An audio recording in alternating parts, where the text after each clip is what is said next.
जीवन में कठिनाइयां हमें बर्बाद करने नहीं आती, बल्कि ये हमारी छुपी हुई सामर्थ्य और शक्तियों को बाहर निकालने में हमारी मदद करती है। असफलता आपको तब तक नहीं मिल सकती जब तक आपकी सफलता पाने की इच्छा मजबूत है। नमस्कार, मैं हूं कमल श्रीमाली। आप सभी का बहुत बहुत स्वागत करता हूं आपके अपने चैनल में। और सूर्य के राशि परिवर्तन में अर्थात सूर्य के वृश्चिक राशि में प्रवेश पे आपकी राशि पर क्या फल पड़ेगा, आपकी राशि पर क्या असर होगा, इसके विशेष एपिसोड में। यह जो गोचर है यह सिर्फ आपकी राशि के अनुसार है और यह सब सूर्य का ही गोचर है। दूसरे ग्रहों का क्या इंपैक्ट सम्मिलित पड़ेगा यह सिर्फ मासिक राशिफल में हम बतलाते हैं। यह राशिफल या यह एपिसोड सिर्फ सूर्य के गोचर फल का ही है, यह ध्यान रखिएगा। ज्योतिष में सूर्य को नवग्रहों का राजा और जगत का पिता कहा गया है। सूर्य के बिना पृथ्वी पर मानव जीवन का अस्तित्व संभव ही नहीं है। सूर्य की शक्ति से ही समस्त ग्रह चलायमान है। श्रीमद् भागवत गीता में सूर्य को सूर्य नारायण के नाम से संबोधित किया गया है और वेदों में सूर्य को संपूर्ण जीव जगत की आत्मा माना गया है। यदि किसी व्यक्ति की कुंडली में सूर्य की स्थिति शुभ और अच्छी होती है तो व्यक्ति के जीवन में हर कार्य में सफलता मिलती है, क्योंकि वैदिक ज्योतिष में सूर्य को आत्मा, आपके पूर्वज, आपके पिता, सफलता, सरकारी सेवा प्रदान करने वाला, राजशाही, गौरव दिलवाने वाला और विभिन्न स्थानों पर उच्च पद की प्राप्ति कराने वाला ऐसा कारक माना गया है। ऐसा व्यक्ति वैभवशाली जीवन व्यतीत करता है। वहीं सूर्य के अशुभ प्रभाव से मान सम्मान में कमी, आत्मविश्वास में कमी, पिता को कष्ट या पिता के सुख में कमी, पिता से वैचारिक मतभेद, सरकारी कामों में बाधा और आंखों के रोग परेशान करते हैं। आंखें बहुत जल्दी कमजोर हो जाती हैं। कुंडली में मौजूद सभी 12 राशियों में से केवल एक ही राशि सिंह राशि का स्वामित्व सूर्यदेव को प्राप्त है और इसके साथ में सूर्यदेव कृतिका, उत्तरा फाल्गुनी और उत्तराषाढ़ा नक्षत्रों के स्वामी हैं। सूर्यदेव मेष राशि में उच्च अवस्था में माने जाते हैं, जबकि तुला इनकी नीच की राशि मानी जाती है। चंद्रमा, मंगल और बृहस्पति सूर्य के मित्र माने जाते हैं। बुध ग्रह सूर्य के लिए सम है तथा शुक्र और शनि को सूर्य का शत्रु माना जाता है। राहु और केतु भी सूर्य के शत्रु ही है। समस्त संसार को उत्तम आरोग्य अर्थात उत्तम स्वास्थ्य और जीवन प्रदान करने वाले सूर्यदेव 16 नवंबर 2020 को प्रातःकाली सुबह 6:52 पर अपनी नीच राशि तुला से निकल करके छोड़ करके अपनी मित्र राशि वृश्चिक में प्रवेश कर जाएंगे। यह एक जल तत्व और स्थिर स्वभाव की राशि है। इस प्रकार एक अग्नि तत्व प्रधान सूर्य का प्रवेश जल तत्व प्रधान राशि में होगा। क्योंकि अग्नि तत्व प्रधान ग्रह का गोचर वृश्चिक राशि में हो रहा है, इसलिए वैवाहिक जीवन में रोमांस की अधिकता हो सकती है। आइए अब बात करें वृश्चिक संक्रांति का महत्व। सूर्यदेव जब मंगल की वृश्चिक राशि में प्रवेश करेंगे, इस अवस्था को सूर्य की वृश्चिक संक्रांति कहा जाता है। संक्रांति के दिन दान पुण्य करना बेहद खास माना जाता है या बहुत ही महत्वपूर्ण है। इसलिए बहुत से लोग इस दिन भी वस्तुएं और खान पान की वस्तुएं जरूरतमंदों को, गरीबों को, अभावग्रस्त लोगों को दान करते हैं। वृश्चिक संक्रांति के दिन अर्थात जब सूर्य वृश्चिक राशि में प्रवेश करते हैं उसे वृश्चिक संक्रांति बोला जाता है। इस दिन संक्रमण स्नान, विष्णु देव की पूजा उपासना और दान का बहुत ही भारी महत्व है। इस दिन श्राद्ध और पितृ तर्पण का भी खास महत्व होता है। तो आइए अब जानते हैं कि सूर्य के वृश्चिक राशि में गोचर का आपकी राशि पर कैसा प्रभाव होने वाला है। आइए अब बात करें मीन राशि की।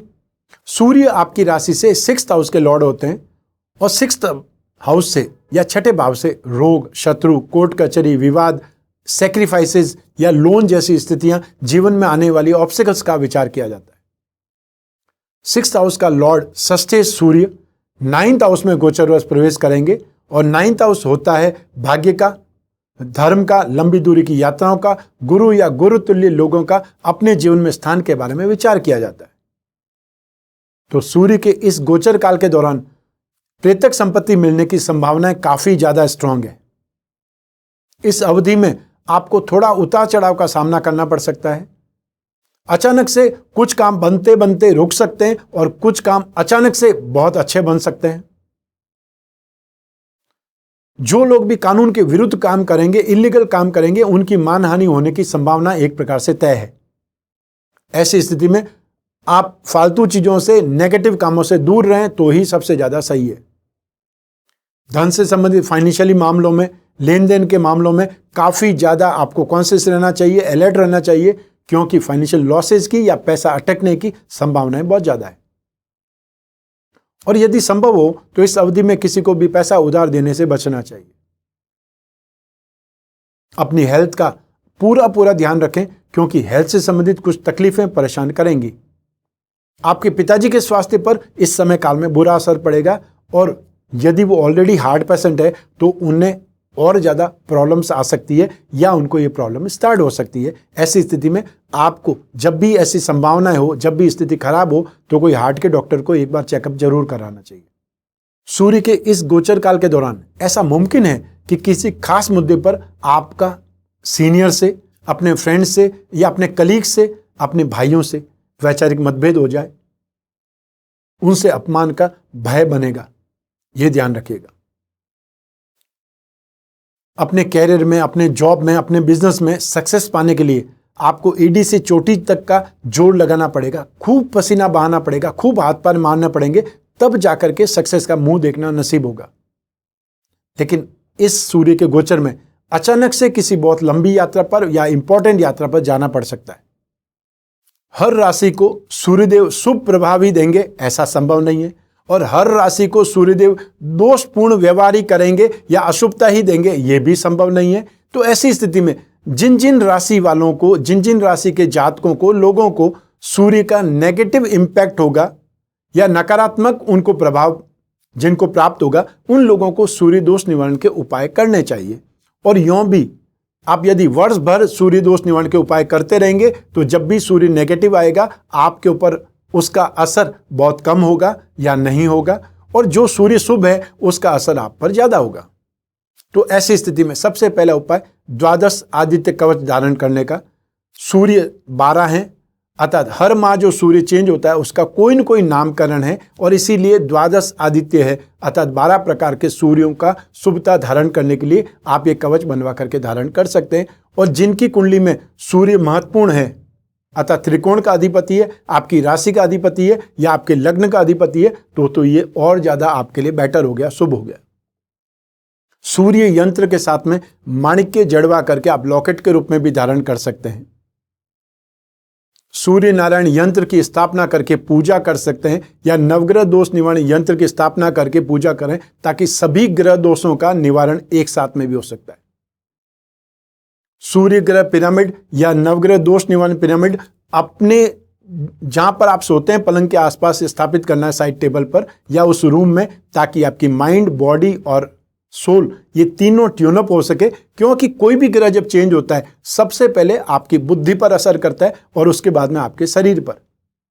तो ऐसी स्थिति में आपके शरीर पर, आपकी बुद्धि पर उसका असर ही नहीं होगा और एक प्रकार से आपको थेरेपी मिल जाएगी, तो आप संतुष्ट रहेंगे, सुखी रहेंगे, प्रसन्न रहेंगे।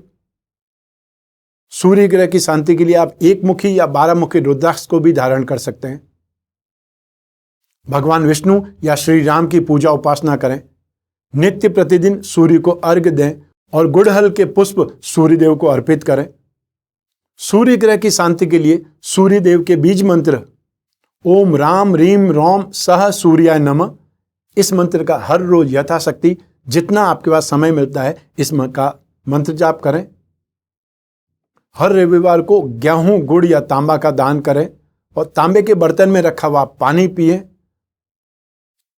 और आपके घर में या जहां पर भी आप सबसे ज्यादा स्थित होते हैं, बैठते हैं, वहां पर एक तांबे का सूर्य का चिन्ह बना करके लगाएं, अर्थात आपके घर के ऐसे एटमॉस्फेयर में ये सूर्य का चिन्ह आपको पॉजिटिव स्ट्रेंथ, एनर्जी देता रहेगा। तो सूर्य के गोचर का एपिसोड बस यहीं तक। मैं आशा करता हूं कि ये सूर्य का गोचर आपके जीवन में शुभता लाएगा, स्वास्थ्य लाएगा और आपके जीवन में समृद्धि की बहार लाएगा। साथ ही साथ एक विशेष सूचना भी है कि लॉकडाउन का समय लगभग समाप्ति की ओर है और हम भी अपना शेड्यूल वापस कंटिन्यू कर रहे हैं, अर्थात 21 नवंबर 2020 से मैं आप लोगों से वापस रूबरू मिलूंगा। 21, 22, 23 को मैं बंबई में मिलूंगा फिर वापस 27 और 28 को हम दिल्ली में मिलेंगे। 29, 30 और 1 दिसंबर मैं कलकत्ता में मिलूंगा और फिर वापस 2 और 3 दिसंबर को मुंबई में मिलूंगा। मैं आशा करता हूं कि वापस समय निकाल करके हम एक बार आपकी कुंडली पर चर्चा करें।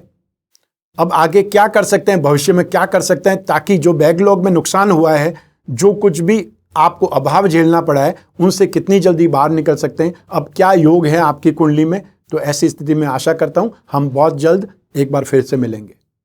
और यदि आपको अपनी कुंडली में कुछ भी विश्लेषण कराना है, भविष्य में झांकना है, कुछ नया काम करना है, कुछ बड़ा काम करना है, तब फिर कुंडली दिखाना ही चाहिए, क्योंकि बहुत बड़ा नुकसान बनने के बाद में, बहुत बड़ा नुकसान हो जाने के बाद में कुंडली दिखाने का कोई फायदा नहीं है। शादी आपने निश्चित कर दी, शादी हो गई, उसके बाद में समस्याएं स्टार्ट हुई है, तो उसके बाद में कुंडली मिलाने से क्या होगा। तो ऐसी स्थिति में शादी होने से पहले कुंडली मिलाना ज्यादा बेटर है। कोई बिजनेस स्टार्ट करने से पहले कुंडली दिखाना ज्यादा बेटर है, और अपनी संतान को कोई कैरियर में डालने से पहले कुंडली दिखाना ज्यादा बेटर है, ताकि आप जो नेगेटिव संभावनाओं को पहले से तलाश कर सकें, कौन सा रास्ता उसके लिए सही है, कौन सा कैरियर सही है, या आपको आगे आने वाले समय में, आगे आने वाली दशा में क्या ध्यान रखना है, क्या सावधानी रखनी है, ये सब आपकी कुंडली बतला सकती है। और उपाय की आवश्यकता होगी तो उपाय भी बतलाएंगे, लेकिन सबसे बड़ा उपाय समय होता है। समय अगर सही है तो जो आप करेंगे वो सब सही होगा, और समय अगर खराब है तो जितना भी मेहनत करेंगे वो पानी में चली जाएगी। ऐसी स्थिति में समय निकालिए और अपनी कुंडली चेक करवाइए। आज इस एपिसोड में बस इतना ही। स्वस्थ रहें, प्रसन्न रहें, अपना अपने परिवार का बहुत बहुत ख्याल रखें। आप सभी को मेरा नमस्कार, बहुत बहुत शुभकामनाएं। ईश्वर आपकी रक्षा करे, सूर्य नारायण आपकी रक्षा करे। बहुत बहुत धन्यवाद, शुभकामनाएं।